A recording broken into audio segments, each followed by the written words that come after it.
So it is an honor to be here and to be able to wrap up this fabulous, fabulous day. We're going to end where we started, and recognizing that I'm what's standing between you and a wonderful reception, I could just say, take Jeff Levy's presentation and take Laura Gottlieb's presentation and ditto, but I won't. I feel compelled to share this slide, even though it's bringing coals to Newcastle. You all know that we spend far more per person on health care than our peers throughout the world, yet we have shorter lifespan and poorer health, and that's consistent and pervasive over multiple domains and over our entire lifetimes. Perhaps one of the most cogent explanations for this comes, recent explanations, comes from Elizabeth Bradley's work at Yale. And she argues that what really makes a difference between countries, and actually she shows some data, increasing new data, between states as well, that it's not the spending on medical care or health care, but it's the spending on social services. And that countries and states that have higher ratios of social services to health care spending have better health outcomes. Lower infant mortality, fewer lower birth weight babies, less premature death, and longer life expectancy. And this is courtesy of Betsy Bradley, but we have a mismatch between what the determinants and the underlying causes of poor health are and our societal investment.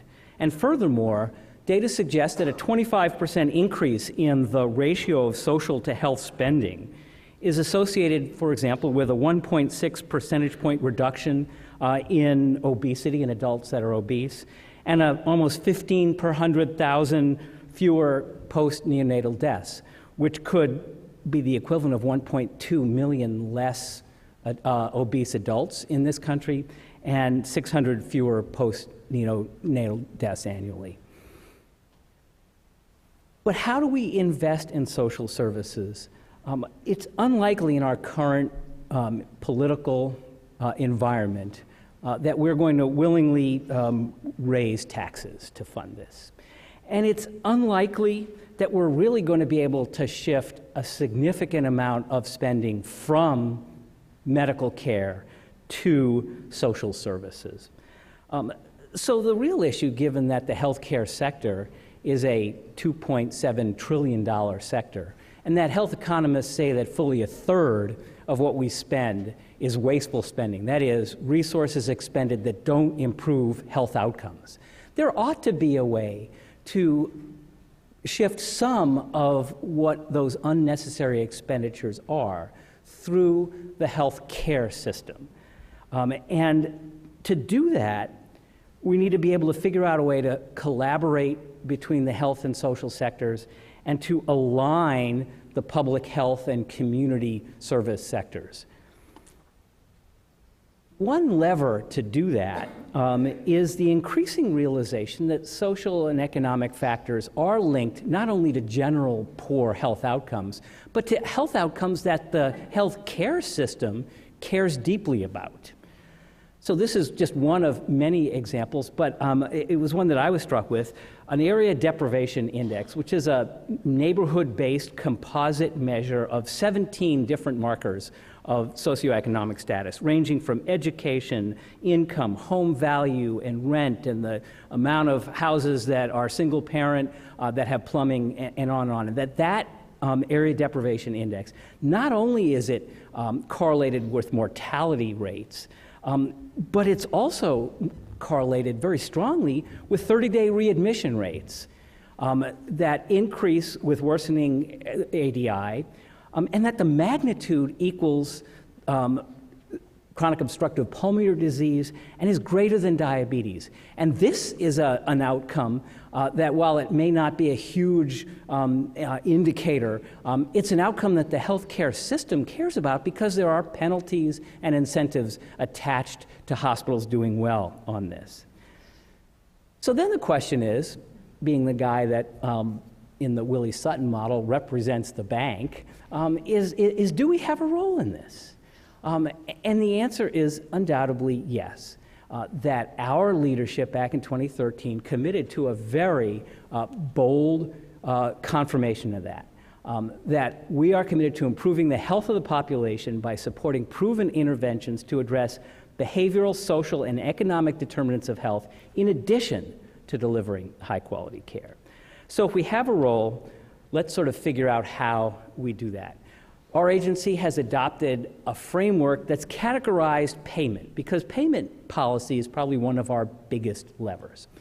And that categorization ranges from fee-for-service, which we pay for volume, which we don't link to value, to fee-for-service where we attempt to provide some link to value. We attempt to hold providers accountable for some levels of quality, and that quality could be some issues related to clinical preventive services and some other things that are tentatively within the domain of population health. But we really start to get into policy levers when we talk about alternative payment models that may be built on fee-for-service, but then we begin to hold providers accountable for the panel of patients, for the enrolled population that they serve, and begin to have some risk associated with that. And then moving on to a fully population-based payment, where none of the payment is really around volume, and all of it is around the care of a beneficiary population. You'll notice that this really isn't a total population health payment in the way that Neil Halfon would talk about Healthcare 3.0, but I'm going to argue that this is a really good step in the next direction to leverage, and that there are clear indications that we can and will go further than this.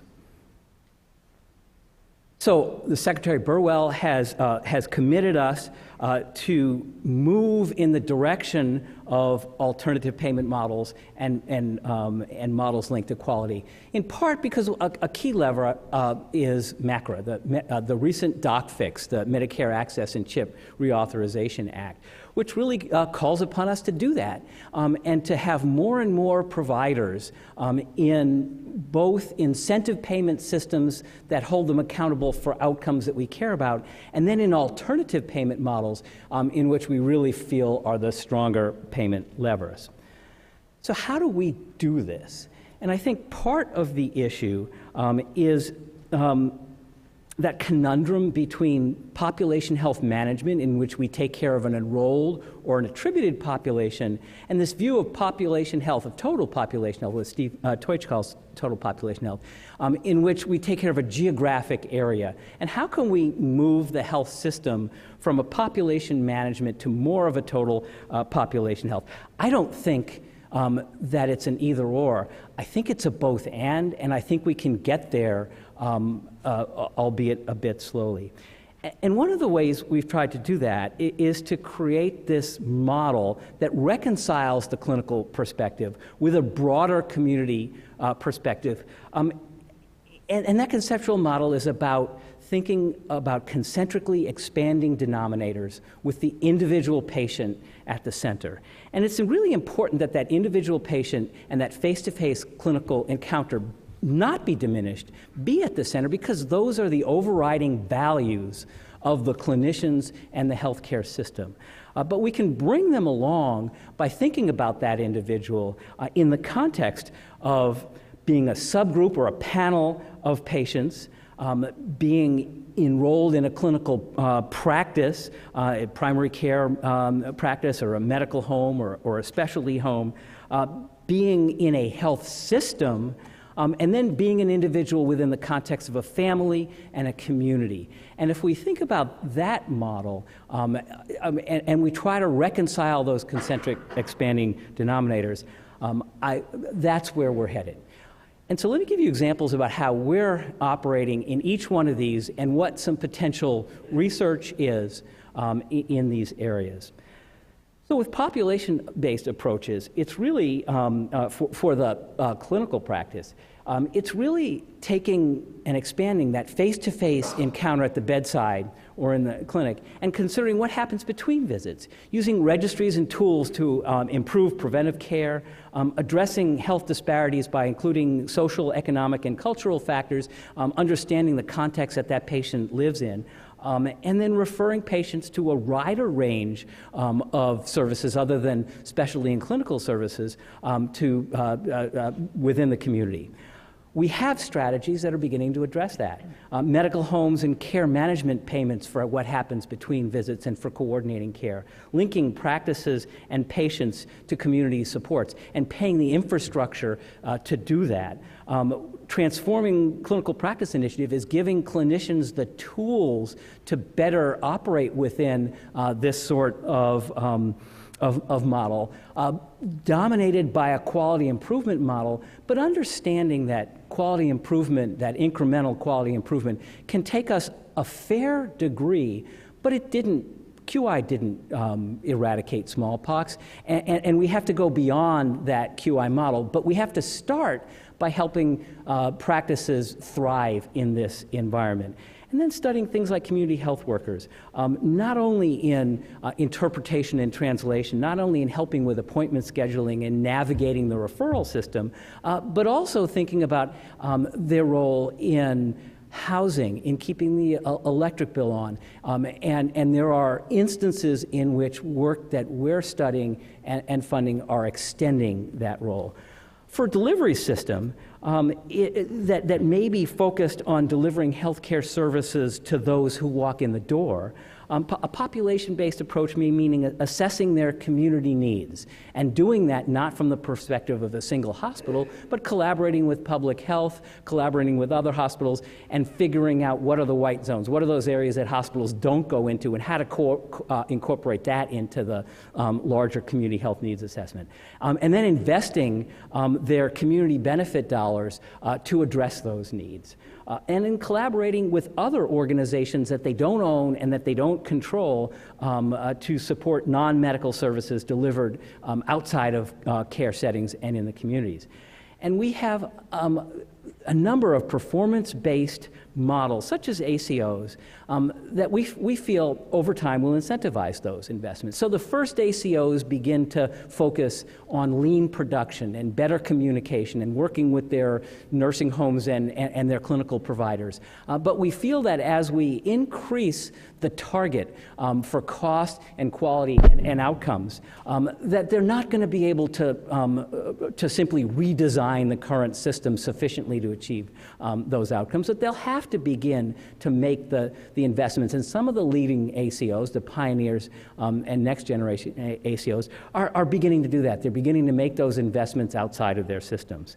For health plans, Medicaid and Medicare contracts offer a greater flexibility than fee-for-service for them to pay for population services that really matter. So some managed care organizations are covering bicycle helmets and car seats, participation in the diabetes prevention program or the March of Dimes Baby and Me Tobacco program. These are health-related services that are outside of the health system. But we also have really important examples where the Medicaid, in particular Medicaid managed care organizations, are really able to explicitly address some of the underlying social determinants, such as housing, employment, literacy programs, and addressing food insecurity, not necessarily by passing through CMS dollars, but by using those resources in the contract and through partnerships and sponsorships and collaboration aligning with existing resources.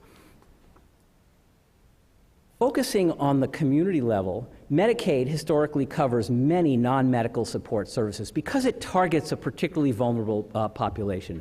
Through waivers and demonstration projects, we've offered a number of opportunities for states to even invest Medicaid in upstream strategies. I think the classic example that I like to use in my region is Vermont, through its waiver, funds therapeutic daycare. That is simply daycare to neonates and infants of addicted moms to just get them out of the house for a little bit of structured quality time, believing that that respite and that environment can help in their developmental trajectory.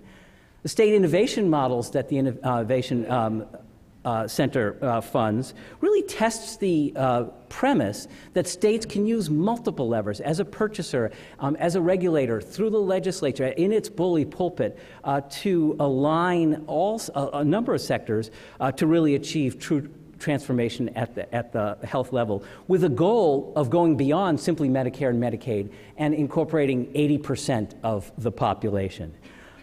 We also have other things in development, such as the Accountable Health Communities, which test this idea of an integrator or a bridge, and a population-based incentive where, for example, paying providers in a community for the global rate on smoking and incentivizing them collectively to work together to achieve a reduction in smoking. And those are more developmental and on the horizon. We do, though, 2 minutes. and I got 2 slides, so it's going to work out well. We do have some challenges. We have some statutory constraints. We don't have the authority to fund non-medical services and upstream approaches explicitly, and we don't have authority to fund services for non-beneficiaries. We also have problems in scaling up from testing to implementation, particularly as our actuary and Congressional Budget Office looks at a short-term benefit and is difficult to score the long-term returns on investment necessary for some of the social services. We also don't have a consensus about the current clinical providers' scope of responsibility and practice and what they're trained to do, what they see themselves doing, and what they should be accountable for. So we need to collaboratively work to push them a little bit and then to understand what the limitations of that are. And then we certainly have challenges with measurement infrastructure. Looking ahead, we can embed population health into value-based purchasing metrics. We can support infrastructure development for Medicare, Medicaid, and CHIP that then gets used more globally. And through partnership collaboration, we can align our work with multiple sectors and learn from a lot of the models we're testing. Last slide. I think as we take a look at what CMS is doing in this, I would suggest a policy-relevant research priority that would certainly help us do our job better. And the first area, which I don't see represented in this meeting, is behavioral economics. How can we create the choice architecture, the structure to have providers and organizations do the right thing by making it easy to do the right thing? We know that both pay for performance and the economic incentives, and then through appeals to professionalism, such as, for example, the Choosing Wisely, have had very anemic responses. And yet there's untapped potential there. We know that there's an emerging role for local public health agencies in our current environment. How can they provide the value added, the value proposition to the healthcare system, which we know they have, but haven't made yet? Practice infrastructure is really challenged in what I call this era of risky business, which is providers and provider organizations operating on incredibly thin margins in this paradigm shift when there are mixed business models, where some fee-for-service, some risk associated with that. How are they going to actually do this and take care of the underserved without shutting their doors? What are the tools that they need to survive? We haven't quite figured out how to really address health disparities in this area. And then there's what I call the issue of collaboration and consolidation. We all have this sense that these large integrated systems of care are better able to collaborate and coordinate and to work to achieve some of the population health work. But the flip side of that dream is the nightmare of consolidation and of having these large systems use their size to impose their will on the market to extract prices that are unacceptable. And so with that, thank you very much.